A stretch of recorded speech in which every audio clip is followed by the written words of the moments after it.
Right. Maoist party ముగింపుకు ముహూర్తం ఖరారైందా? March 31, 2026 dead line కేంద్ర ప్రభుత్వం ఏదైతే పెట్టుకుందో ఆ దిశగా అడుగులు వడివడిగా పడుతున్నాయా? దానిలో భాగంగానే హిడ్మా ఎన్కౌంటర్ జరిగిందా? హిడ్మా ఎన్కౌంటర్ ఫేక్ అని ప్రజా సంఘాలు ఎందుకు ఆరోపిస్తూ ఉన్నాయి? సో ఈ వివరాలన్నీ మాట్లాడదాం. ఇవాళ డిబేట్లో పార్టిసిపేట్ చేస్తున్నారు senior journalist and analyst Koteswararao గారు అండ్ మాజీ పోలీస్ అధికారి సర్వేశ్వర రెడ్డి గారు మనతో జాయిన్ అవుతున్నారు. నమస్కారం అండి ఇద్దరికి. నమస్కారం మేడం. సో సర్వేశ్వర రెడ్డి గారు, ఈ మావోయిస్టు పార్టీని మొత్తము దాని ఎగ్జిస్టెన్స్ లేకుండా చేయాలి, కంప్లీట్గా అంతం చేయాలి అనేటువంటి దిశగా కేంద్ర ప్రభుత్వం తీసుకున్నటువంటి ఆపరేషన్ కగార్లో భాగంగా ఏదైతే ఎన్కౌంటర్లో హిడ్మా చనిపోయాడో అది ఫేక్ ఎన్కౌంటర్ అని చెప్తున్నారు.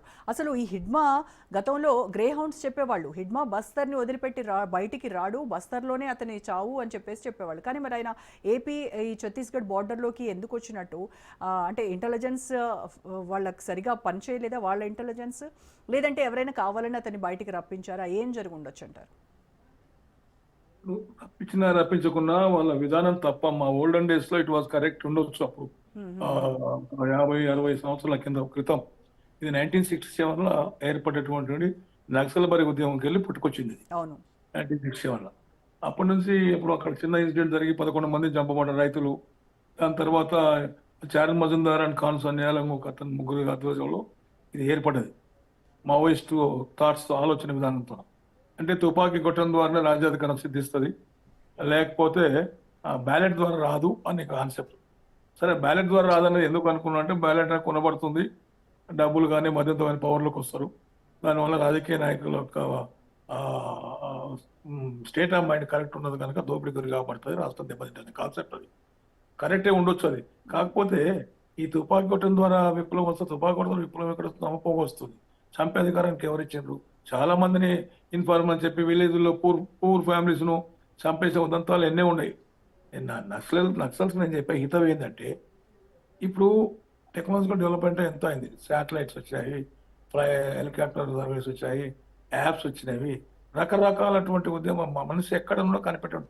ఒక ఫోన్ కాల్ పోతే లొకేషన్ ఐడెంటిఫై అవుతుంది. అలాంటి సిచ్యువేషన్లో వీళ్ళు ఫారెస్ట్లో ఉండి చేసింది ఏంది, సాధించింది ఏంది, ఈ దేశానికి ఒరగబెట్టింది ఏమీ కనపడతలేదు. ఇప్పుడు పార్లమెంటరీ ప్రజాస్వామ్య వ్యవస్థలో మనం ఉన్నాం. వాళ్ళు కూడా పార్లమెంటరీ ప్రజాస్వామ్య వ్యవస్థ చనిపోకుండా ఉంటారు. ప్రజల్లో మార్పు తీసుకురావడానికి వాళ్ళ ప్రయత్నాలు వాళ్ళు చట్టబద్ధంగా ఆ విధానంలో భాగంగా చేస్తే ప్రజల మార్పు తప్పకుండా వస్తుంది. కానీ అలా ఆ పద్ధతి కరెక్ట్ కాదని వాళ్ళు ఆ హింసాత్మక పద్ధతిని అనుసరించారు.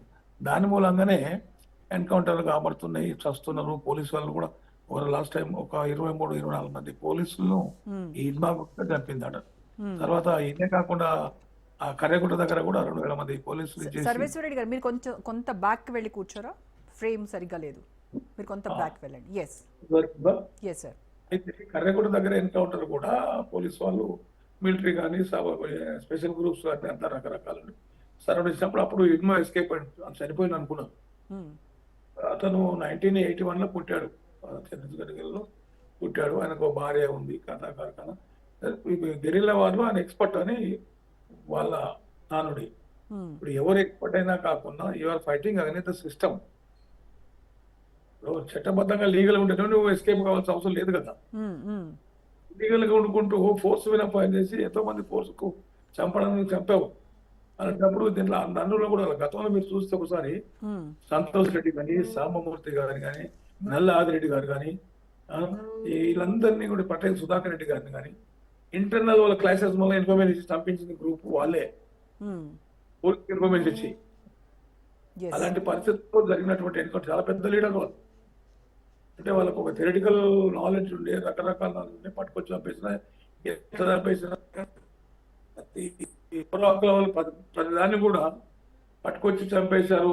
అది ఫేక్ ఎన్కౌంటర్, ఏదైనా కరెక్ట్ ఎన్కౌంటర్ ఏదైనా ఒకటి చెప్పిన చరిత్రలు మీరు చూడండి, ఎక్కడ చెప్పలేదు వాళ్ళు.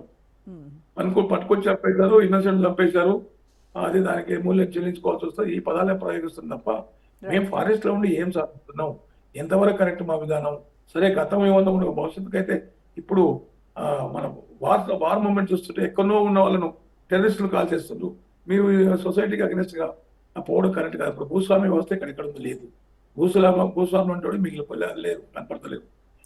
రైతులే రైతులంతా అలాంటి